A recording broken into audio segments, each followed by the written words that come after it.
Ariel Helwani in Toronto gearing up for UFC 165 alongside Eddie Wineland, who meets Renan Barão for the UFC Interim Bantamweight Championship this Saturday night live on pay-per-view. And Eddie, I got to say, I don't even want to look at you right now. I have a bone to pick with you, my friend. This will make it better? No, it will not, because I can see right through that. Okay. You were supposed to fight Renan at 161 in Winnipeg. And you were sporting one of the greatest mustaches I've ever seen in my life. And it gave you kind of a fresh coat of paint. It was a new Eddie Wineland. Fight didn't happen. You still had the mustache. Fight gets announced for this card. You still have the mustache. And then I wake up one morning, I check my social media, my Instagram, and the mustache is gone. Why in the hell did you change that thing before the biggest fight of your life? Why'd you shave it off? Basically, you just kind of hit the nail on the head. Biggest fight of my life. I've never fought with a mustache before. Why change it now? There's a lot on the table. It was cool and this and that. I think the novelty of it wore off. I do still have facial hair. Don't even try to tell me that's as cool as your mustache. It's nowhere as cool as the mustache. But it came down to. There's no gentleman when I get into that cage, It's bottom line is it's time to unleash the beast. And as soon as I shaved it off, I went to the gym right after that, and I just felt like a new person. Felt like the old Eddie, faster, stronger. As weird as it sounds, the mustache went, and I felt faster and stronger. Felt on point. It was weighing you down? Did you see it? You saw it. It was amazing. Of course, it was weighing me down. Like I said, it was cool and fun. And I will have another one at some point, but I don't see myself fighting with one anytime soon. It's just. Too much on the line for that. What kind of feedback? I mean, I joke here, but I think your fans were a little upset initially, right? There was some that, it seemed that the majority of the guys said leave it, and the majority of the girls said, shave it. But what came down to is my friends and family, the ones close to me, they all said get rid of it. This is your time, this is your moment, it's time to get rid of it. So the people that were nearest and dearest to me, they said to get rid of it. So that's what meant the most to me. Well, let's try to move on. I'll try to forgive you. All right.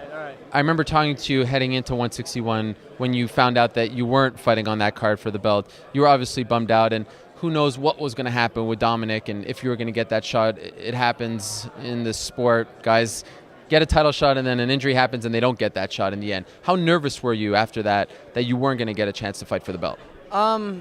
Not so much nervous, just kind of you get put in limbo. You play the waiting game, and I wanted the title shot. They say, hey, you're fighting for the belt, but now you're not fighting for the belt, so we'll see what happens. It sucks, but like you said, injuries happen. It's a combat sport, and things happen. So I'm just thankful that he healed up quick, and we're here going to do it on Saturday.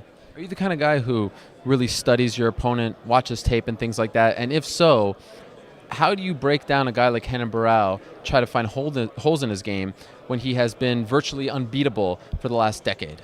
I personally don't look at a lot of video. My coaches, they'll look at video and we'll kind of work from there. We always train the same. We just kind of put a couple little tweaks here and there wherever we need it. And, to game plan for Renan is to just put pressure on him, be in his face, not back up, and standing there and trade with him. I don't think he's going to want to trade with me. If he does, great. If he doesn't, that's even better. I'll chase him down and I'll tire him out. Many moons ago, you won the first ever WC Bantamweight title, great head kick knockout of Antonio Banuelos in the pre-Zuffa WC. Are you surprised that it took you so long? And of course, you had a chance to defend it and all that, but are you surprised it took you so long in the new era here, once WC merged and all that, to get another shot at the title? No, I wouldn't say not surprised it took so long, because I've been fighting about twice a year, a little less than I'd like to fight, but at the same time it gives my body time to heal and this and that. I've had ups and downs. I had a couple of good fights, a couple of bad fights. Now I'm back on a couple of good fights. So, it's come full circle, and here we are.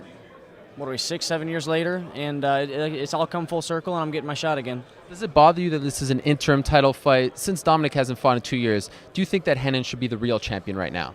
That's not for me to determine. It doesn't bother me that's for an interim belt. Either way, I get a belt when I leave. And, hopefully this is the last fight, and then we'll be able to unify the bantamweight division. How do you win on Saturday? I'd say knockout. Early?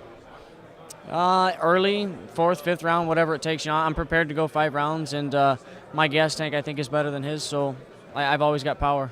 All right, how about this? You knock him out in the first, you grow the mustache. All right, there it is. If I knock him out in the first, just for you, though. Absolutely. I'm honored.